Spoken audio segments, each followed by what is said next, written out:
Welcome friends in Science Lecture 2, Lesson 4, Structure of an Atom. In today's topic we are going to start with Rutherford model. Last time we have done about Thomson's model of an atom. Today we are going to start with Rutherford model of an atom. In Rutherford design, his experiment was about the moving alpha particles were made fall onto the thin gold foil. So this was his experiment, that about alpha particles were bombarded on the thin foil. So he suggested in points about his experiment. He selected first of all a gold foil, because he wanted a thin layer as much as possible, because gold is a soft material which can be made thin very easily. So a gold foil was about 1000 atoms thick. He bombarded alpha particles that means alpha particles are doubly charged helium ions, since they have a mass of 4u. Helium symbol is He.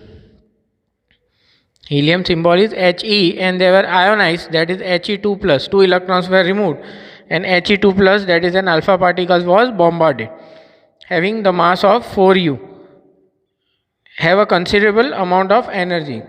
It was expected that alpha particles would be deflected by the subatomic particles in the gold atom, and since the alpha particles were much heavier than the proton, and he did not expect to see large deflections. That means he bombarded alpha particles, and in his expectation it was there that these alpha particles bombarded will be rebound back by the gold foil, because the gold foil is not going to allow these alpha particles to pass through.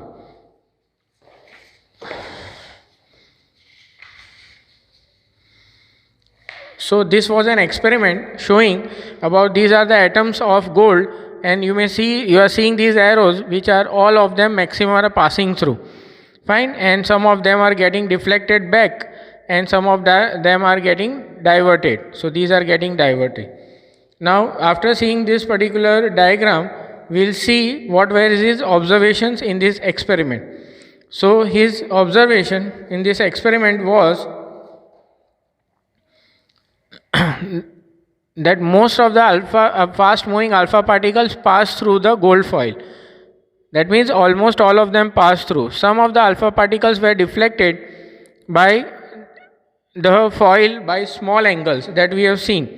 Fine, that means very few of the particles got deflected by some angles. Surprisingly, 1 out of every 12,000 particles appear to be rebound. Rebound means coming back.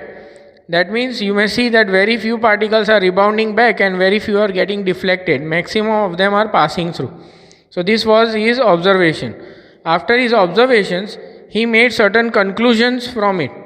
So what was his conclusion of this experiment? That most of the space, so he concluded from this experiment that most of the space inside the atom was empty. Just because of this only all the particles could pass, because there was nothing to stop them through the gold foil without getting deflected. Very few particles were deflected from their path, indicating that some positive charge of an atom occupies very little space. Because what he has targeted was alpha particles, and alpha particles are positively charged helium particles, as we have seen before.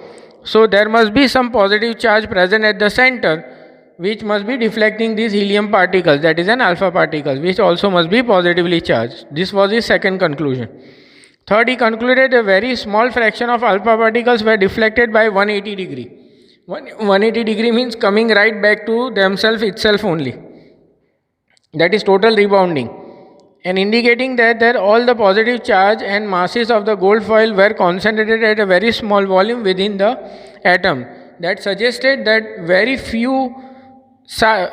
small size of some positive charge must be present at the center, which is a solid mass of the entire atom, which must be deflecting these particles back toward totally backward side. That this you are able to see that these particles are turning backward side.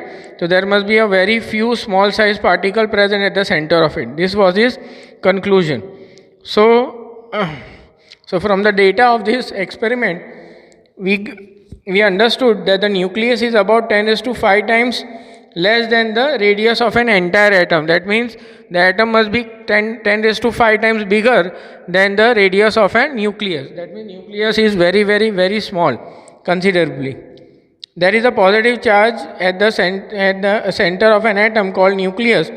Nearly all the mass of an atom reside at the nucleus. That means the entire mass of the atom is nucleus only, and it is positively charged at the center of the entire atom. The electrons revolve around the nucleus in the circular path.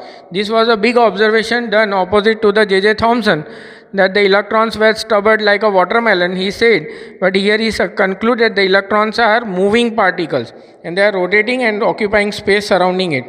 The size of the nucleus is very small as compared to the size of the atom. This was his conclusion. In his drawbacks, he suggested that all the particles, or that is electrons which are revolving around, loses energy and finally falls into the nucleus. This was a wrong prediction done by it, because making it, this atom is going to turn unstable, and the entire matter is going to get disastrous, which is not possible. That we are not seeing anywhere that the atoms are getting disintegrated and the atoms are getting dead. Fine, so this is not possible. So this was a failure for us, because this cannot happen.